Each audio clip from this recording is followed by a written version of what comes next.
Welcome to the disturbing internet lore Iceberg, where you'll uncover some of the most bizarre and unsettling incidents online. Some of them remain unsolved, while others are so shocking they seem almost fictional. Let's dive onto the tip of the iceberg and begin our exploration. Level 1. Dead Internet Theory. In 2021, a post titled Dead Internet Theory, Most of the Internet is Fake, appeared on the online forum Agora Road's Macintosh Cafe. The post was written by a California man who went by Illuminati Pirate on the online forum and had a shocking claim: humans were not in control of the internet anymore. According to Illuminati Pirate, the internet and all online human activity on the internet have been successfully replaced by artificial intelligence. Large portions of online content, like posts and articles, were generated by artificial intelligence, while bots replaced internet traffic and users. People who thought they were interacting with other humans online or reading their content were actually relating with AI. He also claimed that AI was suppressing posts created by other humans so it was rarely seen. Search engines like Google were believed to censor the web and limit the results of searches made by users to the ones curated and artificially made content online. The result is believed to be an algorithm controlled by the government and corporations to manipulate the human population with selected products and ideas. This wasn't the first time this theory had been floating around. Long before ChatGPT and since 2016, there had been echoes of the dead internet theory on sites like 4chan. Recently, there has been more and more evidence to back up the dead internet theory. A 2021 report that nearly half of all internet activity is by bots, the number of bots swarming around online accounts like Facebook, X, formerly known as Twitter, and even Amazon. Many believe these bots can also spread disinformation by swaying public opinion, which is believed to have happened in many instances. While the dead internet theory has many critiques, it raises the question of whether the internet is still a platform for genuine connection, free expression, and creativity it was once believed to be. Storm Area 51. Area 51, a top-secret, highly classified United States Air Force facility in the middle of the Nevada desert, has been shrouded in secrets and mystery since it was created during the Cold War in 1955. Was it really a site to test planes? Or were they secretly housing and dissecting aliens? And why did the CIA keep it a secret for almost 50 years? Many people wanted to know, and one of them was 21-year-old college student Matty Roberts. On July 27, 2019, he started a Facebook event called Storm Area 51, They Can't Stop All of Us.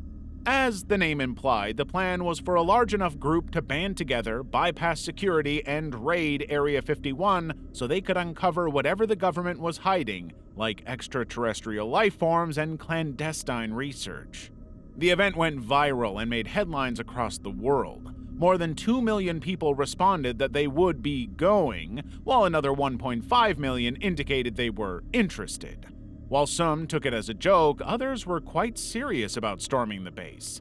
Government officials were equally serious about keeping people out and gave severe warnings. The Air Force discouraged anyone from attempting to enter the military property, while the FBI also stated that they would be monitoring the situation.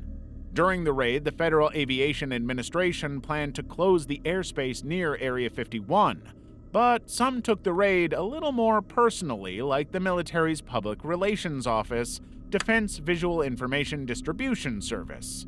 They made a now deleted Twitter post showing the photo of a stealth bomber with the caption with a very violent warning that was later deleted and followed with an apology. Storm Area 51 was slated for September 20th, 2019. Everyone was on tenterhooks. But out of the 3.5 million people who expressed interest, only about 150 people showed up. Notably absent was Matty Roberts, the Facebook user who created the event.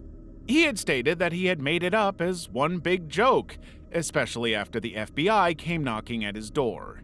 Roberts washed his hands of anyone who followed through on it, and many called him a sellout.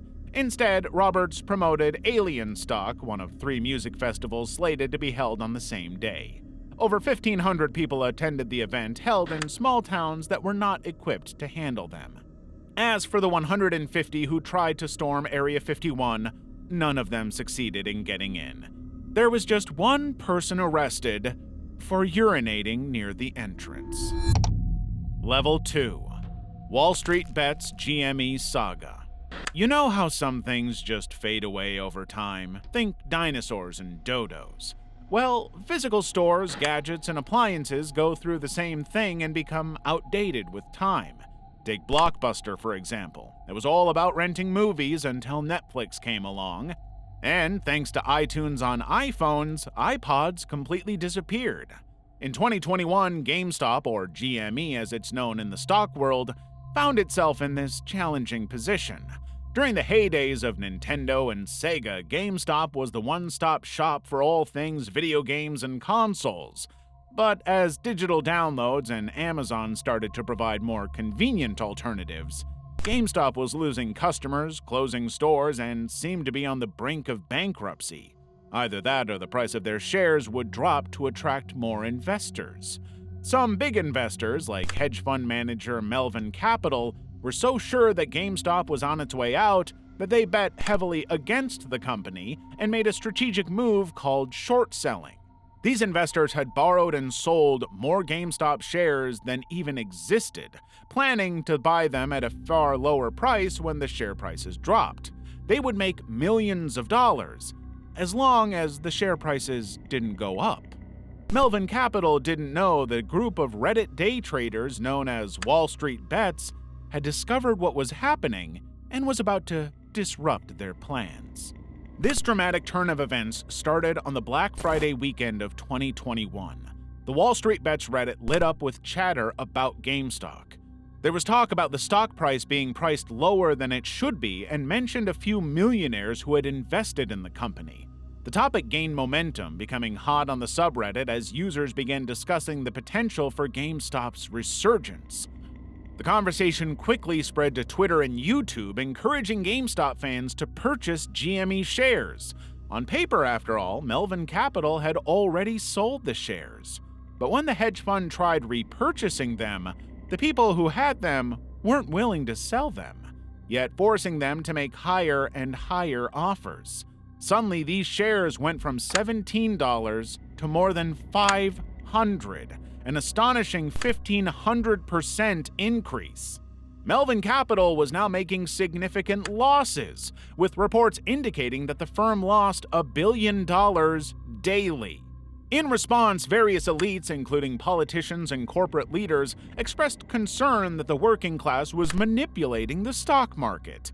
There were even rumors of attempts from the White House to limit buying activity, which only intensified public support for the Wall Street Bets underdogs. As GameStop continued to dominate headlines, Melvin Capital struggled to recover as they ultimately bought back shares at heavily inflated prices. They went bankrupt and shut down in 2022.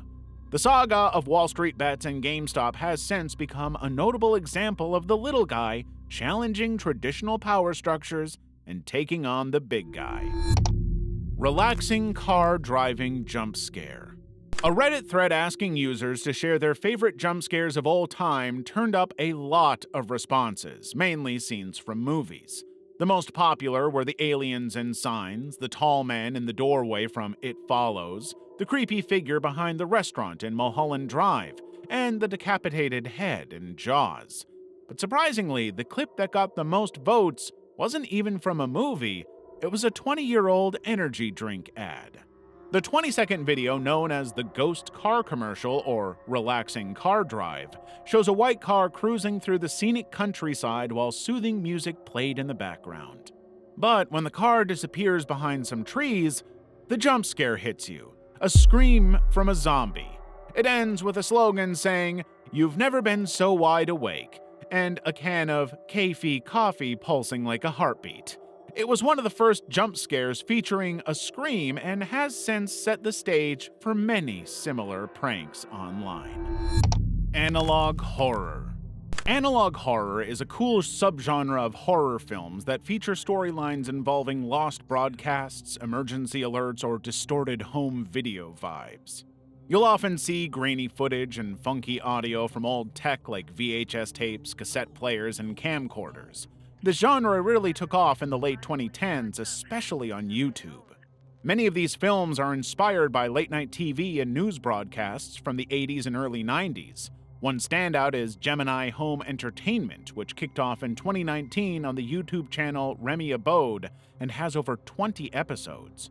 Each episode starts with serene scenes of nature or AI, but then things turn dark with obscure warnings about an alien invasion by creepy parasites. Another popular analog horror series is Local 58, which plays out like broadcasts from a made-up public access TV channel, Local 58 WCLV-TV. This series mixes unsettling public service announcements, station takeovers, and conspiracy-laden visuals that often revolve around the moon or the night sky. While some analog horror films dive into end-of-the-world scenarios, others take a different route. For instance, The Walton Files draws inspiration from the Five Nights at Freddy's series and tells the backstory of a closed restaurant called Bond's Burgers and a sinister possessed robot on a rampage. These days, analog horror has become a recognized genre, and it shows no signs of slowing down. The blend of cryptic messages, visual distortions, and bizarre imagery keeps viewers hooked and returning for more. The history of internet piracy. Sean Fanning and Sean Parker were two friends who had the brilliant idea to create a free file-sharing service for music on the internet. Before then, you had to buy a tape or CD or borrow from a friend if you couldn't afford it. The two launched Napster in 1999, and regular users found they could quickly and easily get songs that would be difficult to obtain, like older songs, unreleased recordings, studio recordings, and songs from concert bootleg recordings. Unsurprisingly, Napster racked up 80 million users within a year, quickly becoming one of the fastest-growing businesses ever. But not everyone was happy about their success, and Napster's success was short-lived, and it was down to two little words: internet piracy. Many in the music industry claimed they were losing revenue because their material was being shared digitally without permission. But some others argued that Napster was a great promotional tool, especially for relatively unknown artists to get their music out there. Recording labels, the Recording Industry Association of America, the heavy metal band Metallica, and Dr. Dre were just a few who filed lawsuits against Napster. After losing multiple lawsuits, Napster was shut down by court order in 2001. But the music industry didn't get to celebrate for long. Another P2P file-sharing application was launched, LimeWire. They learned from Napster's mistakes and used decentralized servers and BitTorrent, allowing LimeWire users to share larger files like movies, software, and games. The same technology was used in many other popular P2P file-sharing programs like the Pirate Bay and Mega Upload. While they were often slammed with lawsuits and shutdowns, more continue to appear thanks to VPNs, streaming sites, and decentralized networks. Today, internet piracy is still a hotly debated topic on the internet. Mariana's Web.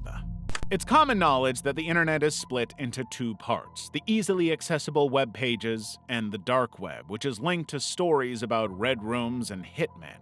However, there are rumors of a third layer of the internet, even deeper than the dark web: Mariana's Web.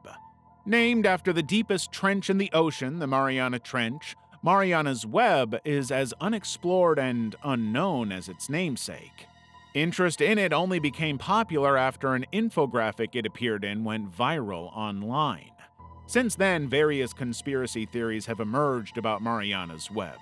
One theory suggests that it was either the mind behind artificial intelligence or a sentient entity that monitors all online activities. Another theory claims it houses highly classified databases and archives, along with secrets like the location of the Holy Grail, the Vatican's archives, and even details about what was lost in the Library of Alexandria. But accessing Mariana's Web to confirm any of this is no easy feat. Anyone who wants to explore it would need quantum computers to navigate its complex algorithms. However, this technology currently doesn't exist. So, how did the unknown, inaccessible Mariana's Web come to be? Some believe it's all an urban legend. Since the internet was only used by academic and government institutions in its early days, many believed classified reports and secrets were being shared online. Imagine their surprise when the internet became mainstream and they couldn't find anything. They concluded that it had been hidden away in the dark web. But when tools like the Onion router were popularized and they still didn't find these secrets there, whispers of an even deeper level called Mariana's Web began to circulate. On the other hand, others believe Mariana's Web is quite real. To this day, they keep an eye on any technological advancements that could help them access this mysterious layer and uncover its secrets. Level 3. The Failure of Reddit Island.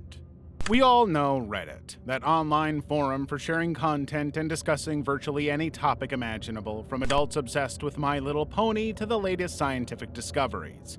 But it's not just all talk there. Redditors have come together to do many things. They've bankrupted billion-dollar corporations and even solved 20-year-old mysteries. Clearly, Redditors love doing things together, and it wasn't long before talks about how great it would be to buy an island, or a couple of them, declare it an independent nation, and move there. An island just for Redditors. In 2010, a user named Matude started a subreddit called Reddit Island to explore those plans for Reddit Island. But it was abandoned in 2016 and closed. 5 years passed, then another user, Mr. No Name Is Here, rolled up on the scene. On April 30th, 2021, he posted a meme in the meme subreddit that read, "If Redditors wanted to, they would join together and buy an island for a meme," with the caption, "I bet you won't do it." Mr. No Name Is Here didn't stop there. He appeared on the subreddit Ask Reddit and posted a question asking why a group of Redditors hadn't bought any of the islands on sale. On May 1st, he was back on the meme subreddit with another meme with the caption, "Meme." The meme showed an island with the text, "Redditors buy multiple islands and proclaim themselves as an independent nation known as Memeland." He went on to create a subreddit called Reddit Island with some other Redditors. In 3 days, it had 25,000 members. What started as a meme soon entered the planning stage. Over the next couple of days, members of the group posted links to islands for sale, some even posted mock-up flags for the islands, and launched a website. On May 3rd, a Redditor called Reddit Logic King, who was a moderator for another subreddit called Meme Island, released a screenshot of his Reddit DM that showed a message request from a user called Elon Musk Official and captioned it, "Elon Musk wants to talk to me. We'll discuss about the island." As an avid user of Reddit, some hoped that Elon Musk would buy the island. Some even said he could be the president. But not everyone was on board Reddit Island and its benevolent leader. A user called So Bad at This 2017 suggested that they could buy a town since it would be cheaper and accommodate a lot more people than an island. Several people seemed to support the idea, posting memes and upvoting, and a poll was set up to decide which was better. While this debate was still going on, a post appeared on the Reddit Island subreddit by a Redditor user called Island Owner Alt. He had inherited a 120-acre island from his grandfather in Cuba and was open to Redditors setting up on it if they would fund construction and legal costs, and began asking for donations through PayPal. While some Redditors celebrated that they were finally making progress, others were concerned. The island appeared to be covered in trees, and there would be a lot of work and money involved before they could build. It was also in Cuba, and the regime might not allow it. They had no idea that the Cuban government would be the least of their problems. Island owner Alt had been asked for proof of the island and shared it, but it turned out to be fake. By then, some Redditors had donated over $700 and about 73 bitcoins to him. Worried that they were being scammed, a Redditor DM'd him and he shamelessly admitted to it. Though Island owner Alt was banned from the subreddit and his account was later suspended, the damage was done and several users left the group. A year later, a Redditor called Crypto Dawn made a post in the subreddit about wanting to start a nation run on crypto, and was open to funding Reddit Island and moving 100 people there. While on the island, they would get income by live streaming and filming, Big Brother style. He also said he would not accept donations and asked those who were interested to respond to the post. The post gained over 150 upvotes and 35 comments, but while some praised the idea, others were convinced it was just another elaborate scam. There has been very little said about Redditor Island since, and whether or not it will ever come to be is anyone's guess. A858. A858 is the shortened name of a private strange subreddit that appeared in 2011. Multiple times a day, a Reddit user with the same name, A858, would post strings of seemingly random letters and numbers. This went on for a year without anyone noticing, but then more and more people started to come across this bizarre subreddit and ask questions about it. The consensus was that it was either a bunch of gibberish or a code. Those who believed it was a code floated ideas that it should be decrypted, and a group of computer science students, amateur cryptographers, and enthusiasts came together to decipher A858. A subreddit, Solving A858, was formed to encourage more participation. But more hands on deck did little to solve the entire cryptic puzzle, and to this day very few have been decoded, and even those answers bring more questions than answers. One was an ASCII image of Stonehenge, another was an excerpt from the 1859 book Action and Passions by Max Lerner. Then there was "Thank You Gold" in response to a Reddit user who had bought A858 a month of Reddit Gold. Soon, the mysterious subreddit made the news. Then, on March 29, 2016, a Reddit user called Team WMod posted that the A858 project had ended on the Solved 858 subreddit and advised everyone to unsubscribe. Online sleuths discovered that the person who started A858 had been paid to do so, but now the company funding it had pulled out. Shortly after, A858 was locked and went private.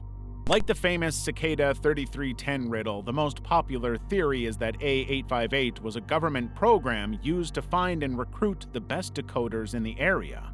Others think it was an alternate reality game. However, no one knows why A858 was created. I'm Sorry, John. I'm Sorry, John is a subreddit based on the 1970s comic Garfield. If you grew up in the 90s, you most likely know Garfield, the fat, orange, grouchy cat that loves lasagna and hates Mondays, as well as his cantankerous relationship with his long-suffering, clumsy owner, John Arbuckle. Like many popular cartoons and comics, fans made edits to the comic, but there was something twisted and unsettling about them. It started in 2019. Fans shared their edited comics on Instagram and on a subreddit called I'm Sorry, John. But in them, Garfield wasn't the familiar, lighthearted character many had come to know and love. The themes were dark, with hints of existential dread and surrealism. In each one, Garfield would express remorse to John in a tone suggesting that something sinister had happened. In many, Garfield was the bad guy and John was his victim. In others, Garfield was a god and John worshipped him. It was nothing like the original Garfield and had none of its humor or lightheartedness, yet the unsettling art resonated with many fans. Something about the irony and creativity involved in turning a beloved character into something that made many uncomfortable appealed to them. Before long, a community of artists and creators emerged, creating even more elaborate and original works inspired by the I'm Sorry, John concept. The comics went viral on social media, particularly on platforms like Reddit, Instagram, and Tumblr, quickly establishing I'm Sorry, John as a popular subgenre of Garfield fan art. The most mysterious song on the internet. For years, a song commonly referred to as the most mysterious song on the internet has been on the internet. It was a song about the Cold War and the many lives lost in the battle, but no one knew who sang it or how it got online. However, one Gabriel Vieira was determined to find out. In 2019, he uploaded the song to his YouTube channel and Reddit. He also created a subreddit called The Mysterious Song, which quickly garnered more than 50,000 members, but their investigation went nowhere for a long time. Then, a woman called Lydia sent a message and revealed that her brother, Darius, had recorded the song in 1984 in Wilhelmshaven, Germany. It was a time when there was no Spotify or YouTube. If you liked a song, you waited till it played on the radio and recorded it on a tape. The day Darius recorded the song, he was tuned to a radio show called Musik für junge Leute, German for Music for Young People, on the radio station NDR1, when he heard a song play and recorded it on his cassette. He never heard the song play again, but he kept the tape. Years later, in 2007, Darius' sister Lydia digitized the song and uploaded it to the internet. She also sent a photo of the list of songs Darius had recorded, along with the mysterious song. This new information put new life in the search, and several music lovers reached out to German radio stations and looked through a German government database meant to keep a record of songs that went on air, but found nothing. They even tracked down the DJ who worked at the German station in 1984, but even he didn't know the song. Then, in 2024, a Reddit user named Margin1412 posted that they had finally found the mysterious song. After looking through an 80s German newspaper archive, they found a song about a band called FEX winning an annual talent show called Hörfest. When they reached out to the band for their old recordings, Margin1412 found a song that sounded eerily similar to the mysterious song called Subways of Your Mind. This brought an end to the 17-year search. While the band has since gone their separate ways, they are planning a reunion to re-record the track. Earth's Most Wanted Hacker. When Kevin Mitnick's mother noticed that her son had a passion for electronics, she had no idea it would lead him to becoming a fugitive, and the first hacker to be jailed in the United States. But there were signs. At 12, Mitnick outsmarted Los Angeles public transportation systems by using unused transfer slips to ride buses for free. Another time, he got an unrestricted FCC license to eavesdrop on local police calls with his ham radio. But Mitnick's first real brush with the law came when he was 16 after he hacked a computer in the University of Southern California. He used a fake identity to gain access to a system developed by Digital Equipment Corporation, DEC, and copied the software. Some years later, while he was in university, Mitnick breached the computers of one of the most secure locations, the Pentagon. The Pentagon tracked him down and Mitnick was arrested on campus. He was sentenced to a 6-month stint in a young adult detention center for hacking the Pentagon and a year in prison for hacking DEC. After Mitnick got out of prison, he was on a supervised release program for 3 years. In 1992, the last year of his supervised release, Mitnick hacked into Pacific Bell's voicemail computers to listen to the voicemails of the law enforcement personnel he believed were monitoring him. This was the last straw. A warrant was put out for his arrest, but Mitnick skipped town. For the next 2.5 years, he lived as a fugitive, changing identities and cloning cell phones. During this time, he continued to hack networks and steal information, becoming the world's most wanted hacker. But it all came crashing down when he tried to obtain source code for a new phone by faking his identity, which alerted authorities. The authorities got tipped off and Mitnick was arrested with all the evidence they would need to nail him.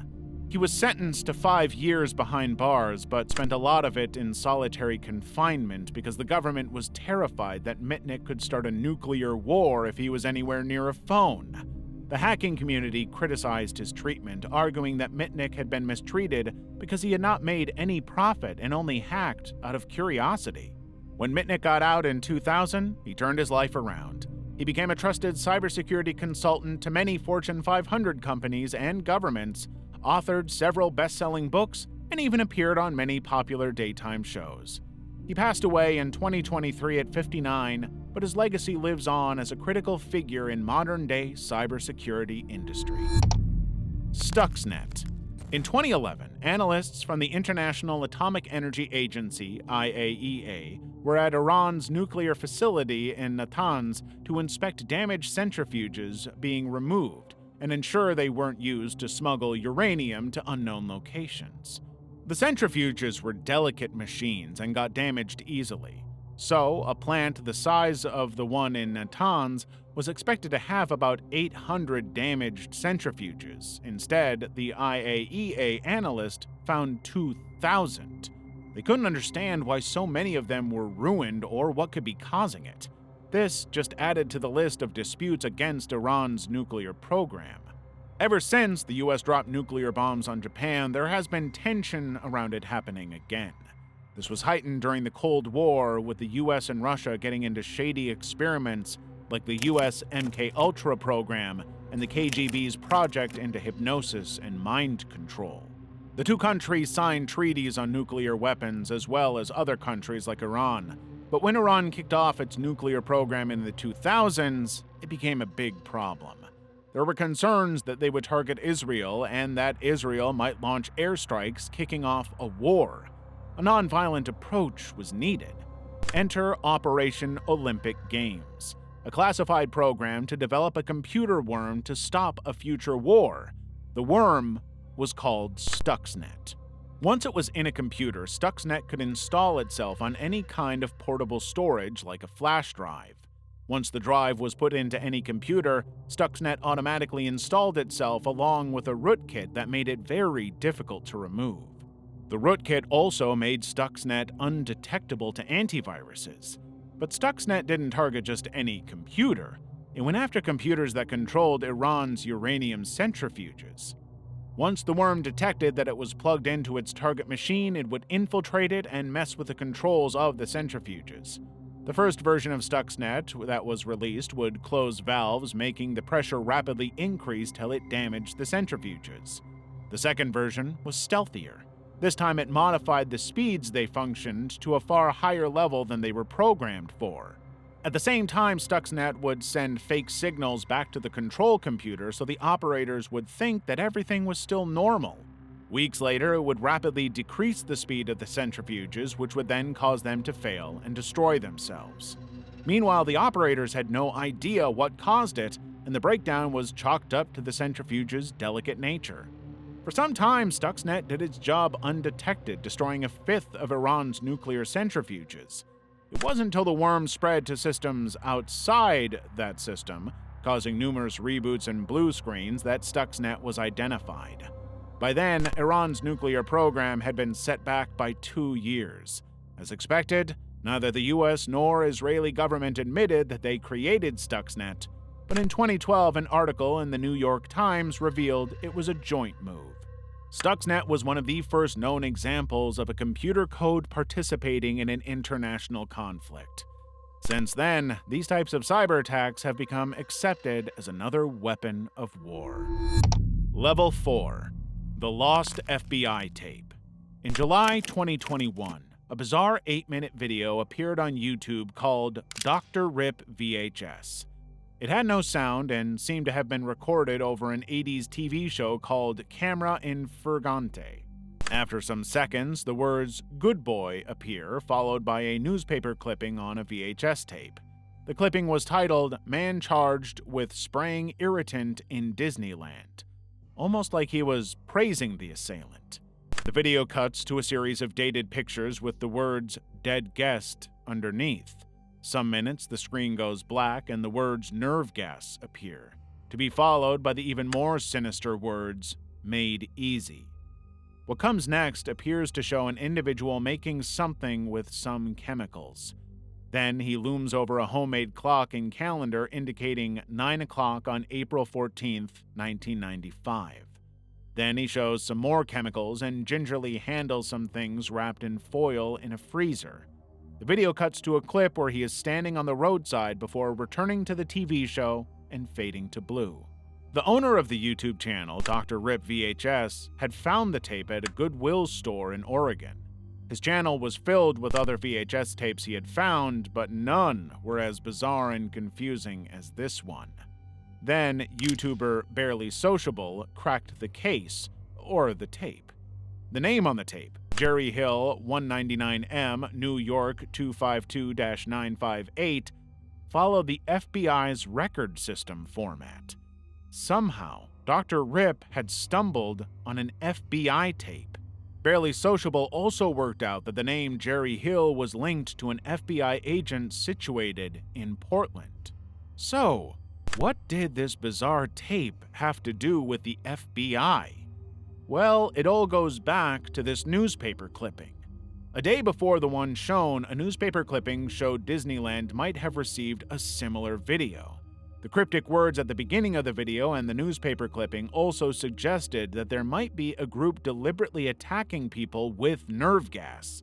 It turned out to be a hoax, but before then, the FBI was convinced that members of the infamous Japanese cult called Aum Shinrikyo were making their move.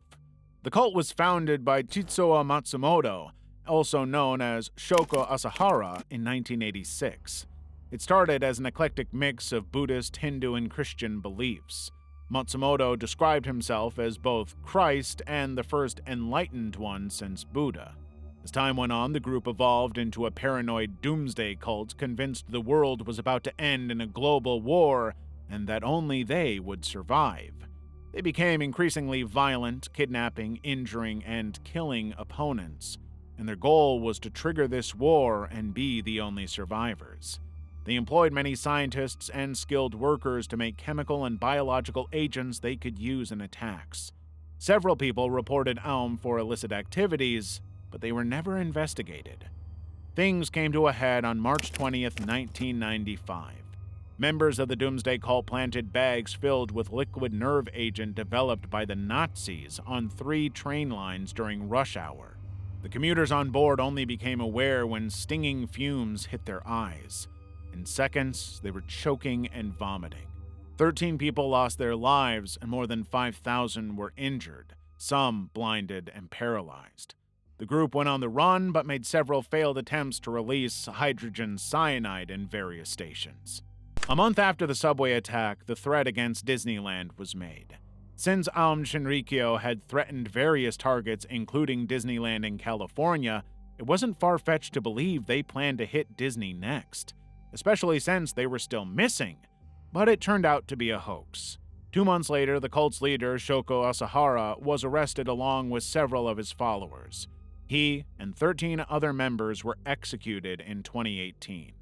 While this might have put a stop to Aum, the details on who made the lost FBI tape and why, how the FBI lost it, and why it ended up in Goodwill remain shrouded in mystery. Stole. On August 31st, 2014, there were whispers on social media pages about what would be distastefully dubbed the Fappening and later Celebgate. Hundreds of explicit images of the most famous women in the world had been leaked. Many of them were the biggest names in Hollywood and the music scene. It was so unprecedented that even popular on-the-pulse gossip blogs like TMZ took hours before talking about the story. Yet, on Reddit, a subreddit called The Fappening was created to share the photos and gather more than 100,000 followers in a single day. Theories started to emerge on where the photos came from, and the finger of suspicion immediately pointed to Russian security hackers. Others speculated that the Wi-Fi at the Emmy Awards could have been compromised. The speculations didn't last for long. The pictures could all be traced back to an offshoot of the notorious 4chan board called AnonIB. It was an underground forum where users shared explicit and often illegal images.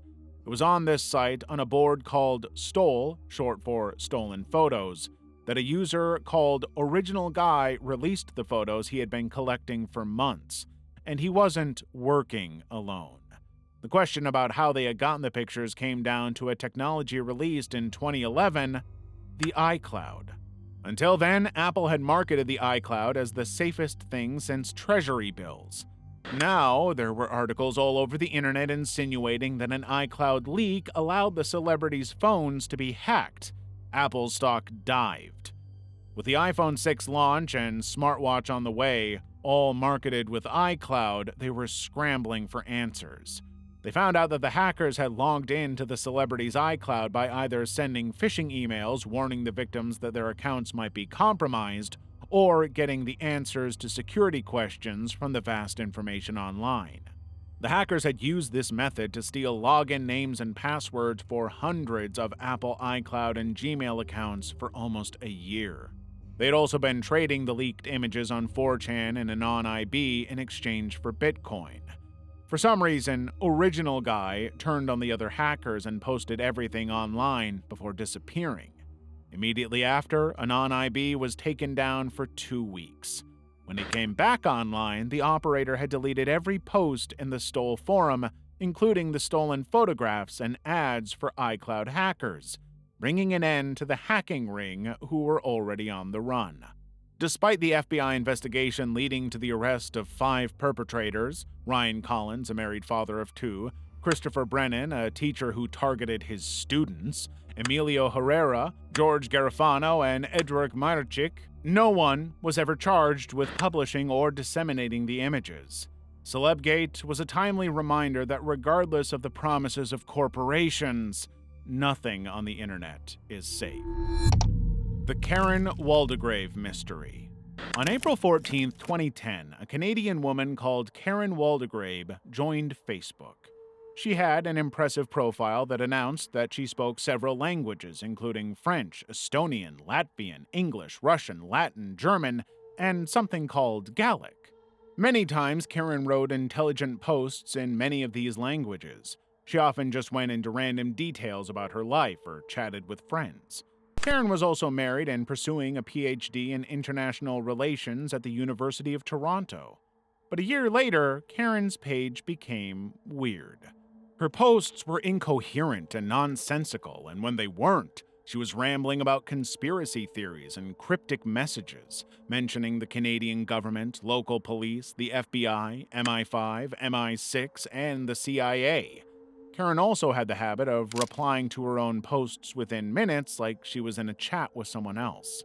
Sometimes it was a line or two, other times it was a lengthy paragraph, many times making hundreds of comments.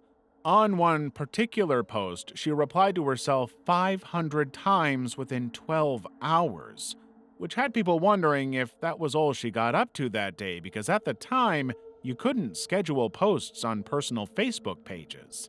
To add to the mystery, many of the pictures Karen posted online seemed to have been damaged. Some people even spotted what they thought were ghostly entities in the pictures. Several theories started floating around as people wondered about Karen. Some said she was a spy and was using cryptic messages as codes to communicate with other spies. But it didn't seem likely that a spy would use such a public space, especially with the attention her page was getting. Another theory was that she might have been part of the CIA's discontinued mind control experiment MKUltra. Several people believe that Karen was either an elderly computer bot to test Facebook or a random text generator prank. However, the majority believed that Karen was either schizophrenic or going through some mental health episode. Some of them tried contacting her. When she didn't respond, they reached out to the friends listed on her page. That was when Karen deleted her Facebook account. This only got more people curious, and online sleuths uncovered her webpage, LinkedIn page, and work history, her husband, Peter Lepek, the many aliases she used on her page, and even her alleged op, Francine McKenzie. But as for Karen, there was no sign of her. She had disappeared. 7 years later, a Facebook page with the name Karen Habsburg Lothringen Waldegrave Kell appeared, posting many more pictures of herself smiling. There were speculations about why she used a different name, but Karen wanted to get back to Facebook without fanfare. She has since changed her name to something else, but she still writes just as erratically as before. Yume Nikki. Yume Nikki was a horror-styled adventure game created by a mysterious, reclusive Japanese developer called Kikiyama in 2004. Unlike many games, there was no dialogue, combat, plot, or way to reach a game over. All the player did was control a female character called Matsuki, starting from her apartment, and an apartment you can't leave. But when you make Matsuki sleep in her bed, she wakes up in a dream world. She appears to still be in the same room, except she can leave the apartment this time. The room opens to a circle of doors, each leading to different eerie and disturbing areas in the dream world. There are 24 different items called effects to collect, and they're activated by pressing 1 or 3 on the number pad. When Motosuke collects all 24 effects, the game ends with a clip of Motosuke jumping off the balcony. The game gathered a significant following worldwide. Some likened playing it to being in an LSD simulator. Others loved the feeling of being lost the game gave them. Over the next 3 years, the game's designer Kikiyama made many updates. On October 1st, 2007, Kikiyama released version 0.10 and disappeared. No one could contact them. This only added another layer of intrigue to the game. Had Kikiyama followed the same path the game's character Motosuke took? One popular theory was that Kikiyama had died in the 2011 Tohoku earthquake that claimed thousands of lives. For 7 years, the question of what had become of Kikiyama was on the lips of many. Then, in 2018, the mystery of what happened to Kikiyama was solved. Well, sort of. Game publishers Playism published the game on a game's site to promote a reboot of the game that was on the way. They confirmed that Kikiyama was quite alive and well, and they were also involved in the project. Fans had no choice but to take their word for it. Finally, in 2023, almost 20 years since the game's release, Kikiyama gave their first interview. But fans were going to be disappointed because Kikiyama was only required to give yes or no answers. This only amplified the mystery around them. Yume Nikki went on to inspire many of the current walking simulator games. Pamperchew. This is Pamperchew. He looks like any young man on the outside, but Pamperchew is anything but. He had a website and a YouTube channel where he shared his interests, the furry fandom, his furry art, and videos of himself doing anything furry related, including creating his fursuit, a blue wolf named Sandy Wolf, and wearing said fursuit to conventions. Pamperchew was also obsessed with Pokemon, and when he wasn't in his fursuit, he wore clothes with the cartoon figure. But what made Pamperchew popular was that he wore diapers. Not because he had any medical condition, but because he had a fetish. Naturally, some would assume that Pamperchew was buying his diapers. And he did, but not always. Pamperchew would go into other people's trash looking for soiled baby diapers. Pamperchew tinkered with technology and allegedly developed a capacitor using the soiled diapers. But he didn't stop there. Pamperchew would microwave the used diapers to make them nice and squishy before he slipped them on. When viewers pointed out that it was a fire hazard and he could also fall sick, Pamperchew called them idiots and insisted it was safe and that he had never been sick. This might explain why he ate a lot of expired food. Pamperchew believed that anything canned or bottled had no expiry date. He would make videos of himself eating food that went bad decades ago, calling them vintage. So no one was too surprised when Pamperchew put up a video saying he had been diagnosed with an AIDS-induced cancer called Hodgkin's lymphoma. Surprisingly, Pamperchew has many fans among people with baby furs and adult baby kinks. He also has a website selling diapers from $6 to $60. Apart from that, Pamperchew has his very own daddy, an older Asian man, who appeared in some of Pamperchew's videos. Several viewers were convinced that Pamperchew was suffering from a mental disorder, but he always said he wasn't. There were rumors that he died from cancer, but there is no proof that that's the case. Even though Pamperchew's channel was removed from YouTube, he's remained heavily criticized even among adult babies and diaper lovers, who felt he was giving them a bad rap. Despair Code. The Despair Code first appeared in Level 5 of a conspiracy theory iceberg posted on 4chan's X board. It is a potent psychological manipulation tool created by secret organizations and encrypted in their archives. This code is believed to induce hopelessness and despair in anyone who comes into contact with it or even tries to decipher it. It is built on the concept that the brain has been proven to be susceptible to subliminal messages and suggestions. The idea that someone can weaponize such a tool wasn't far off. The Despair Code can convince its victims that everything they imagine and experience is real. from the littlest things like hearing voices to suspecting someone is tailing them, making them paranoid and psychotic. The despair code can also work like a mind control device, and once a victim hears a particular sound, they are compelled to fall into despair or make deadly choices. So, where is this deadly code? Rumor has it that it was well hidden in the elusive dark web, and some have claimed to have found the despair code in cryptic texts and images. However, some believe it is leaked as hidden messages in songs and movies to influence people's mental states and make them feel despair and long for death. Yet, there are still arguments about whether the despair code is real, a psychological argument, or just another cryptic meme someone made up. Level 5. 8chan or 8kun. By 2013, the notorious image board 4chan was experiencing increased moderation and restrictions on its controversial content. Several discussions were going on about online censorship and moderation, and those who frowned against what they called loss of free speech on the internet were looking for a new platform with fewer rules governing what could be posted. In came Frederick Brennan, who went on to create 8chan. It was an anonymous site promoted as a free speech site where users could express themselves freely without any constraints imposed on users of 4chan and other forums. Users could also anonymously create boards on any topic they wanted. 8chan had followed 4chan's steps and became an online community known for explicit, illegal, right-wing extremism, online harassment, and conversations around mass violence. It became plagued by even more controversy in 2019 when mass shooters began posting their manifestos on the site before pulling the trigger. In many cases, 8chan users would praise and spur them on when they saw their posts. As far as they were concerned, everyone was free to express themselves on the site. Even Brennan, who had created 8chan, didn't want 8chan running anymore. He has since turned the site over to U.S. Army veteran Jim Watkins. Pressure was on Cloudflare, the American firm that hosted the site, to do something. At first, they defended 8chan's free speech stance, but they invariably caved, and 8chan became inaccessible through its regular domain.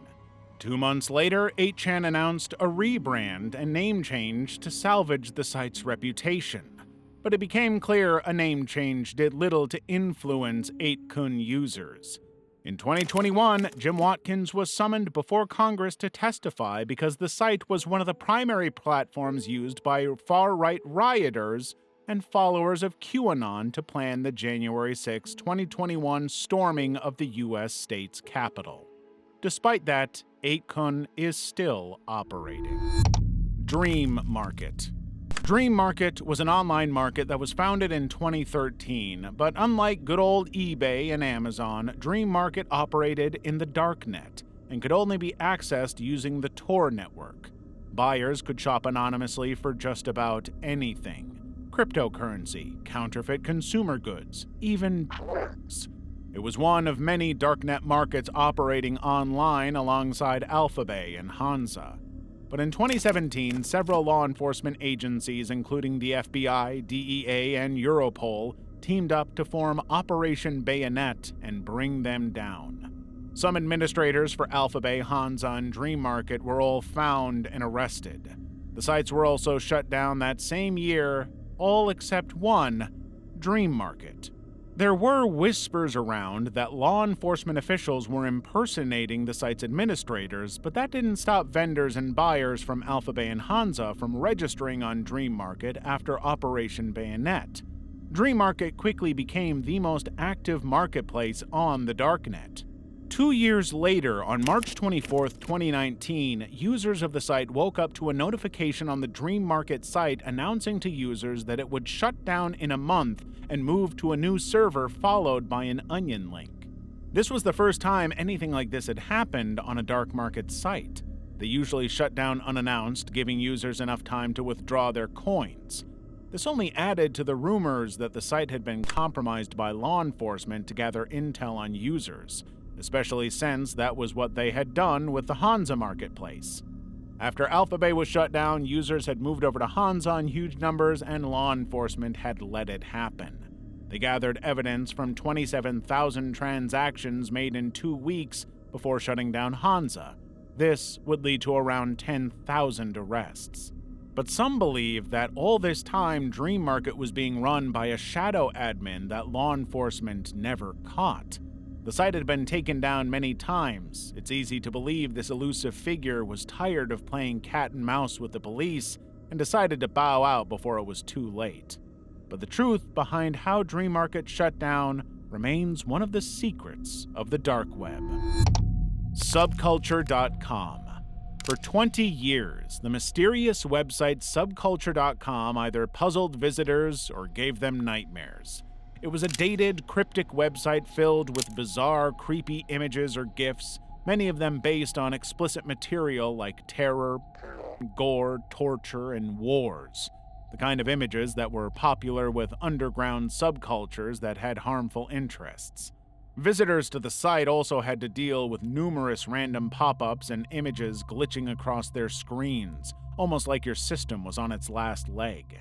Sometimes they got to be so much the only way to close the site was with the task manager. For a long time, no one knew who had created the site or why. There wasn't even a record of the domain name being bought. The popular belief was that the site was created to infect computers with viruses, but others were convinced the site was created to normalize dangerous behaviors within niche communities. It wasn't until 2017 that the YouTube channel Scare Theater revealed that they had found the site's creator, Antonio Mendoza, and cracked the case. Antonio's reason for making the site wasn't what anyone had thought. It was just artwork. In the early internet years between the 90s and early 2000s, internet art, aka net art, became popular with artists using the internet to make art. That's when sites like Subculture.com and CleanPo.com all came to be. Of course, many of them have since been archived or are now offline. As for the glitchy effects on Subculture.com, Mendoza had added them to make visitors to the site feel destabilized. Chinese influencer farms. Viewers buying a product because someone is marketing it on a screen is not new. The see now, buy now concept appealed to viewers and made shows like the Home Shopping Network so popular in the 1980s and 90s. In 2017, this concept re-emerged in live streams in China. Influencers became the faces, selling fashion and cosmetic products to millions of online shoppers in real time, generating billions of dollars in revenue. The concept has since become popular in other Asian countries. They aren't influencers who rely on creating relationships with their followers to make sales. Instead, they appear on live shopping platforms, show and use products, and the orders roll in. Farming companies for influencers became popular to drive even more sales. These companies train wannabe influencers to talk and make videos in flattering lighting. Sometimes the companies collaborate with them and set up mini studios equipped with tripods, ring lights, and a webcam to do live streams. Giant corporations like Taobao, China's equivalent of Amazon, and Alibaba fund these operations. While it sounds great on paper, the reality is different. The influencers are trained in harsh conditions to stream for long hours with no breaks. They also have strict contracts and sales quotas while earning minimum wage. Even popular influencers earning good money have no life outside of their streams and act like living puppets of the farming companies. These influencer farms used to be only popular in China, but they have now spread across Asia. A couple were also uncovered in the UK, leaving many to believe that Western companies are now replicating influencer farms to drive sales. Level 6. Benadryl. In many circles, Benadryl, also known as diphenhydramine, is an over-the-counter medication to treat allergies and motion sickness, even for those having trouble sleeping. But in 2020, when word of the Benadryl challenge started to spread across TikTok, it had nothing to do with stopping aches and pains. The challenge was for participants to make videos of themselves downing large doses of Benadryl and the aftermath. High doses of Benadryl are known to cause disturbing side effects like delirium, hallucinations, and psychosis. It could also be fatal. Numerous authorities, including the FDA, put out warnings about the risks involved, but But that didn't stop teenagers and youths from hopping on the trend and sharing their experiences on TikTok, Reddit, and 4chan. They reported hearing voices and becoming overwhelmingly paranoid for the most troubling sightings of a sinister character called the Black Hat Man, a tall, shadowy figure in a brimmed hat. Some claimed he spoke to them. Others recalled just experiencing a feeling of dread. Health practitioners were convinced it was a sign that a high level of Benadryl had been taken, but some believe that he is real. Since 2001, a site called the Hat Man Project has been collecting and sharing stories of people who have seen the Hat Man. The stories of the Hat Man have painted him as something between an urban legend and a sleep paralysis demon, but not all the people who saw him were left with happy stories to tell. The lucky ones ended up in the hospital getting their stomachs pumped. The unlucky ones wound up 6 feet under. TikTok has tried to stop the Benadryl challenge by blocking the search term and disabling popular hashtags based on it, but viewers and participants began wrongly spelled hashtags like Bena Challenge or Benery Changle to bypass TikTok's policy. Besa Mafia.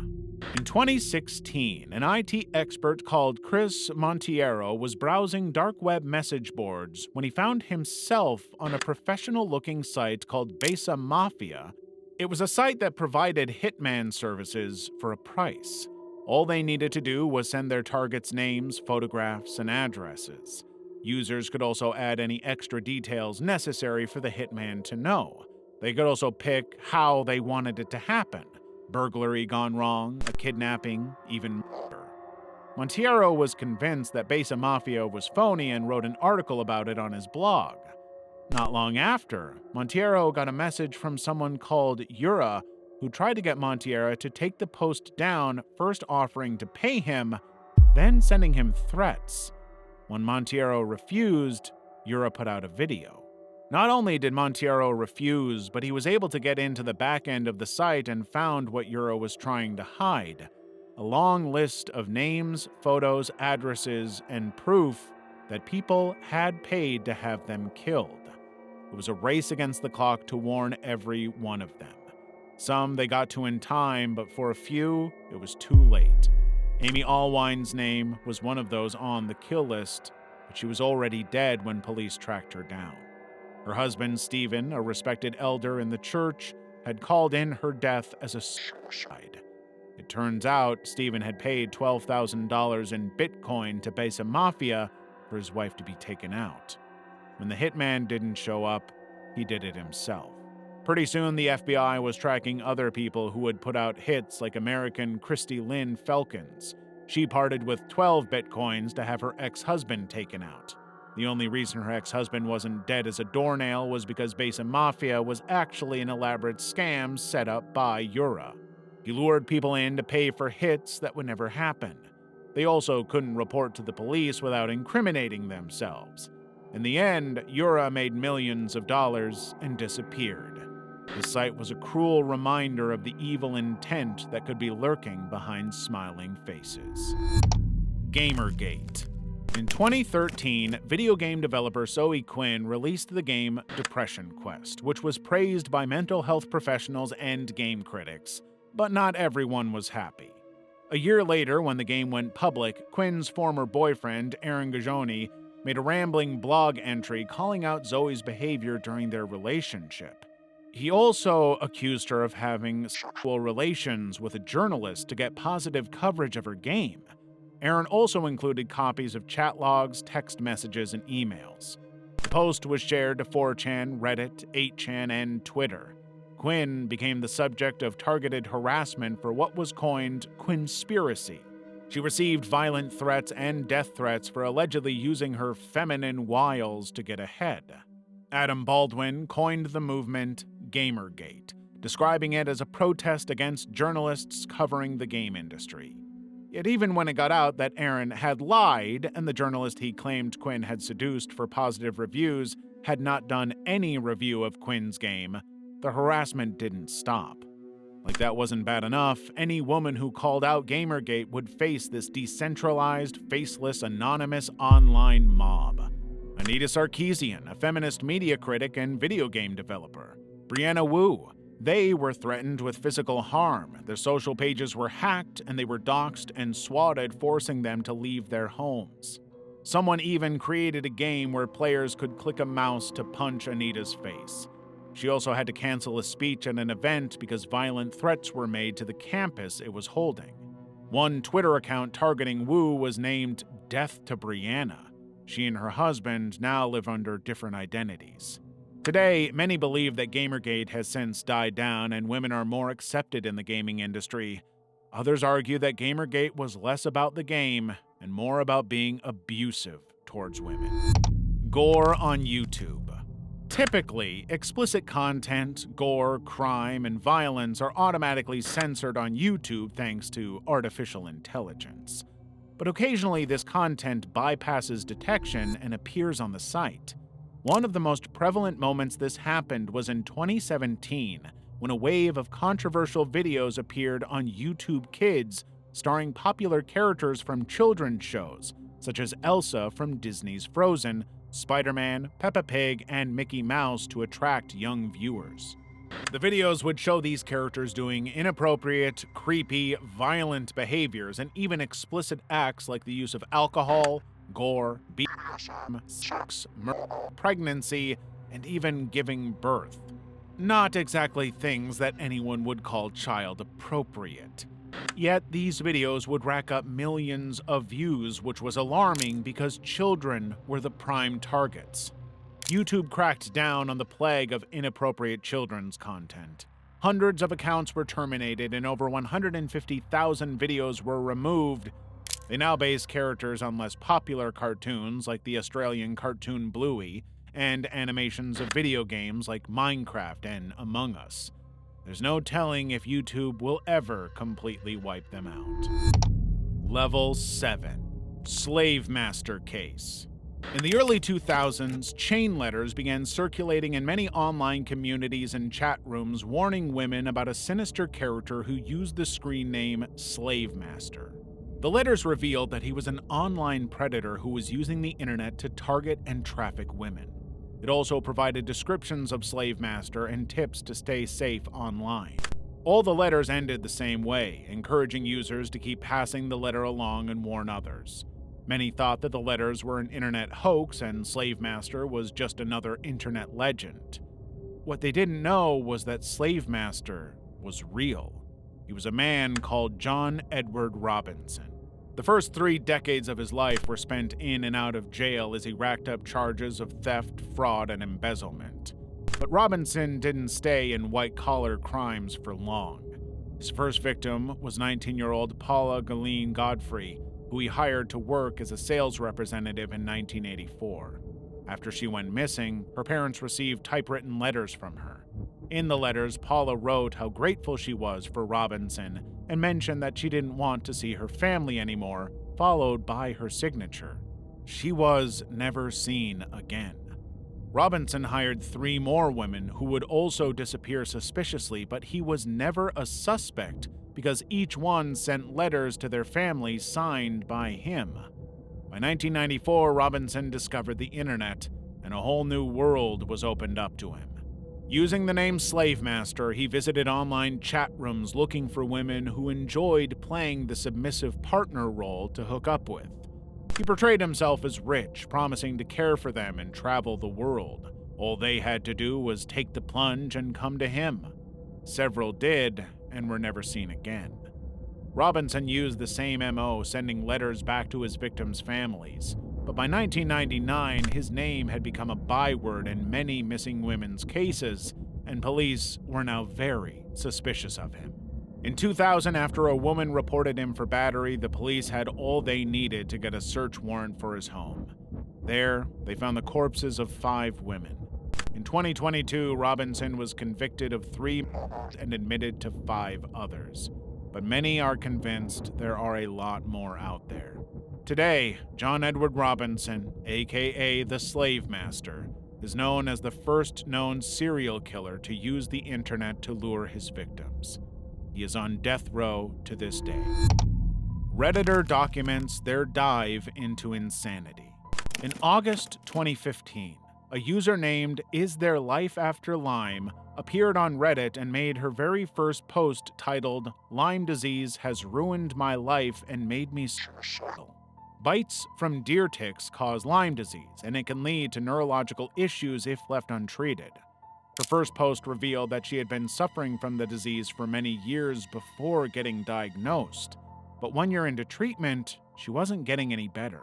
Apart from having a hard time keeping up with her bills because her treatment was so expensive, she was also a single mother to a 5-year-old daughter, a daughter that the user believed was showing symptoms of Lyme disease as well. Like that wasn't bad enough, she also felt that her doctor was not giving her the right drugs for her treatment.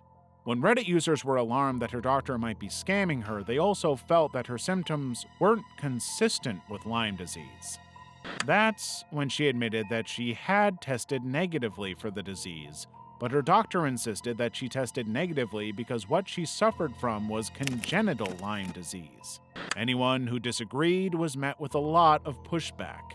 In her next post, she wrote about experiencing Xerxes reactions from her treatment, which is common in patients being treated for Lyme disease. These reactions made her hallucinate, hear voices, and even have psychotic episodes. She reported an incident in a grocery store where the voices were screaming at her to buy things and threatening to hurt her if she didn't. Another time, she was seeing people but wasn't sure if they were real. She ended the post by asking if Lyme disease could make a person bipolar or schizophrenic. This went on for 3 years. Then, in 2019, her posts took a turn. She started posting bizarre takes on the Pizzagate conspiracy theory and a Lyme disease cover-up. Then she wrote another post on how her Xerxes reactions were getting worse and making her have vivid hallucinations. She also talked about her terrible living conditions. Her next post was in a relationship subreddit. It was later deleted, but from the title, it's not hard to imagine her ex might have found out what was happening to her and taken his daughter. It all went downhill from there. She began making posts in random subreddits that were impossible to understand. Some were even in a completely different language. In her last series of posts, she began repeating, "God has entered into my body," repeatedly. This is a quote that YouTuber Scare Theater connected to Bob Hickman. It seems like she was suffering from a mental decline. While some Reddit users felt "Is there life after Lyme" made the whole thing up and was trolling, others felt she didn't have Lyme disease and her doctor was a quack. They kept reaching out to her to get her help. Eventually, one of them got a response from someone named Diane who identified herself as the woman's sister. She said that "Is There Life After Lyme" got hurt and was at a hospital in Albuquerque, New Mexico. One Reddit user might have gotten close to identifying her, but her account was soon deleted. Apart from a few archives of her Reddit page, most of her posts have been wiped off the internet. So far, no one has been able to find out who she was, leaving many to wonder if she ever did get better, or if it was all made up. Mr. Swirl.